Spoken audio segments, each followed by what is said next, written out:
au numéro 45. C'est en principe à l'Arbre d'Or.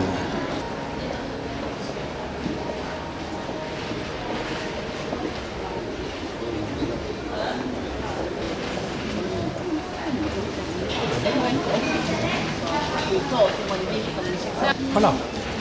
Donc,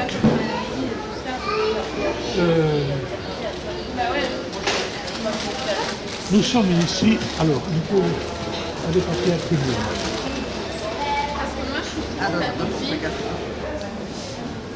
donc ici, nous sommes en face donc, de cette autre maison qui était celle précédemment occupée par Bassompierre dans les années 1750.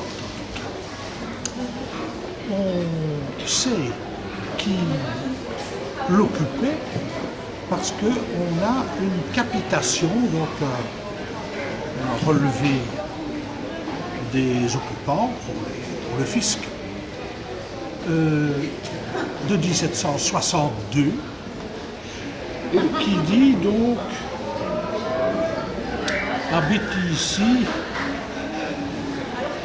Bassompierre, imprimeur de marchand libraire, accompagné de Anne-Rosie, sa femme, Jean-François, son fils, qui porte le nom, Anne-Catherine, qui va, dans les années 80, et même après la mort de Bassompierre en 77, le père, qui va reprendre l'entreprise, d'ailleurs dans des conditions un peu de dispute, je crois, avec le fils, qui était Vanupier de première, qui avait défrayé la chronique parce qu'il essayait d'enlever, il avait essayé d'enlever une jeune fille, enfin, ce genre de choses.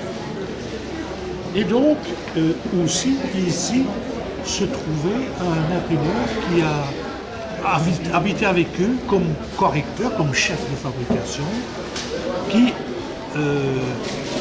était Jean-Edme Dufour, qui va plus tard s'installer à Maastricht, où il va ouvrir un commerce aussi de livres et d'imprimerie.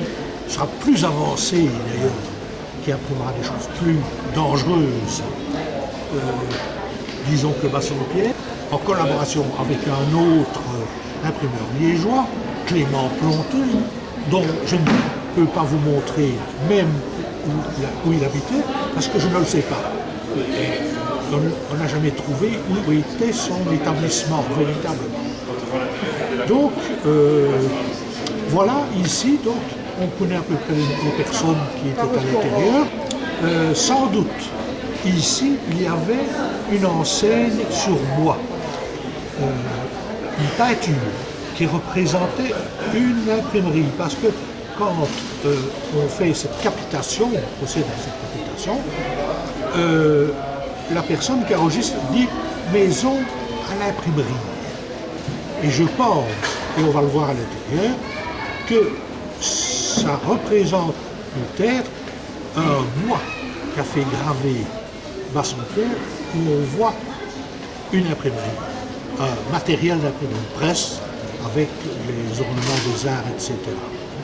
Et maintenant, nous allons voir un peu à quoi ressemble aujourd'hui, évidemment, cette ancienne maison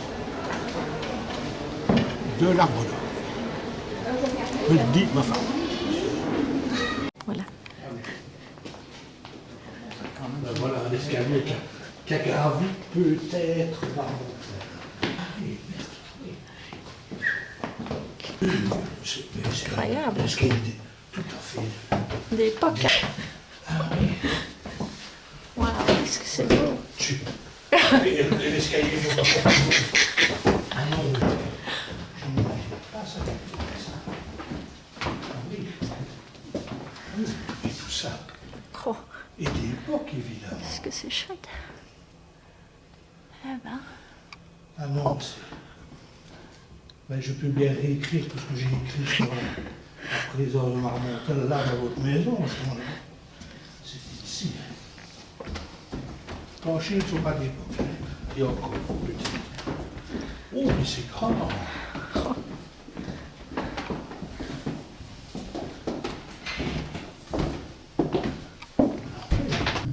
Donc l'escalier monte encore 2 étages. Mais les escaliers, eux, ils sont les bas. Voilà. Ah oui. Ah oui, on a. Voilà, mais regardez. Quand tu es avec les choses. Ouais. C'est magnifique. Hein. Oh. Oui, ça monte, c'est très étroit en fait. Ouais, Les Vraiment escaliers. les escaliers sont très étroits. Et 3, plus haut encore. Oui. Nous sommes ici, dans la cour intérieure de l'Arbre d'Or, cette première maison occupée par Bassompierre.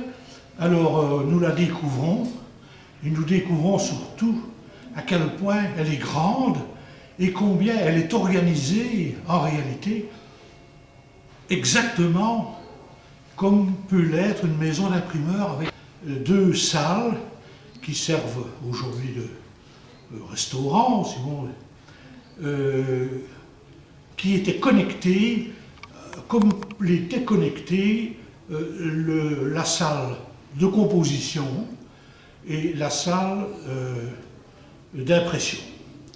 Donc comme elles le sont sur les tableaux de Léonard de France, qui concerne plutôt l'imprimerie de Plombeteux. Mais c'est tout à fait saisissant de voir à quel point cette maison a conservé un grand nombre d'éléments, notamment les escaliers, les murs, etc. Des architectes, des spécialistes en diraient plus que nous. Nous, ce que nous pouvons lire, c'est que voilà quelques livres qui ont été vraisemblablement imprimés ici. Là, je tiens un de ces auteurs dont Bassompierre s'était fait une spécialité, c'est-à-dire Caraccioli. Nous avons d'ailleurs, avec mon épouse Alice Piette, écrit un article qui doit paraître incessamment sur le sujet, parce qu'il y a des vraies et des fausses éditions de Bassompierre, de Caraccioli. Alors on ne comprend pas encore très bien, et ça c'est une question que nous allons aussi débattre, notamment avec un de nos partenaires dans le projet DIG18, qu'on peut voir sur notre site de la Société Wallonne d'études du XVIIIe siècle, notre partenaire qui est David Adams de l'Université de Manchester, qui pose en effet la question de savoir pourquoi ces imprimeurs parfois mettent l'adresse d'un autre imprimeur, à quoi ça sert, et aussi pourquoi ils impriment une partie de leurs ouvrages sous leur nom, avec leur adresse authentique, et parfois avec l'adresse d'un autre, parisien par exemple. C'est une question qui se pose notamment pour ces ouvrages de Caraccioli. Celui-ci, il est tout à fait de Bassompierre, parce qu'on reconnaît cette espèce de dauphin que représente la vignette de titre. Je dis qu'il est de Bassompierre, mais vous voyez qu'il est mis Avignon. En fait, justement, c'est ce que je disais, il copie l'adresse d'un autre. Mais c'est bien du Bassompierre, c'est du faux Avignon et du vrai Bassompierre. Alors je prends un qui est Bassompierre, publié ici, et qui est un authentique Bassompierre, lui, enfin on le croit, voilà.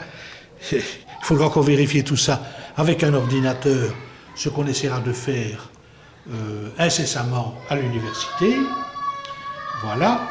Et alors d'autres qui sont, alors je vais voir si on reconnaît quelque chose. Alors celui-là je ne sais plus, je crois que c'est un vrai Bassompierre parce que il signait l'adresse avec son gendre Jos van den Bergen, hein, qui était établi à Bruxelles. Et alors, comme vous voyez, là, je l'ai dit plus haut, je crois, la page de titre est imprimée en 2 couleurs, en rouge et en noir. Et c'était une spécialité de Bassompierre, ces couleurs. Hein, je l'ai dit à propos du livre des 4 couleurs, il y en a un autre qui s'appelle le livre à la mode, on pourra les montrer incessamment.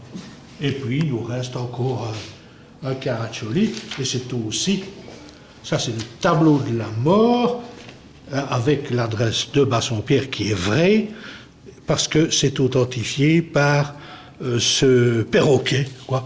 C'est une des vignettes que, je vais dire, j'ai identifiées il y a déjà très longtemps et qu'on avait mis sur Internet, sur un site, donc, et je termine par ça, qui s'appelle Moriane, hein, puisqu'on a repris le nom, ça paraissait naturel, de l'autre établissement occupé par Bassompierre. Et ma femme me tend, puisqu'elle a travaillé avec moi sur ça, me tend un ouvrage, alors qu'il a, et plus vraisemblablement un faux Bassompierre, même s'il est en 2 couleurs. Mais c'est encore une chose qui serait à établir. Oui, on travaille avec les petits, ça nous expliquerons plus tard, avec ces petites compositions ornementales faites avec des fleurons, et ça ressemble en réalité à des empreintes digitales. C'est la même chose, il y en a rarement 2 qui sont les mêmes. Et quand c'est les mêmes, alors on est absolument sûr que c'est le même éditeur. Mais ça, c'est une chose que nous devons expliquer, nous l'espérons, très prochainement, dans une 2e séquence. Voilà. On a fait tout un travail aujourd'hui et nous sommes satisfaits.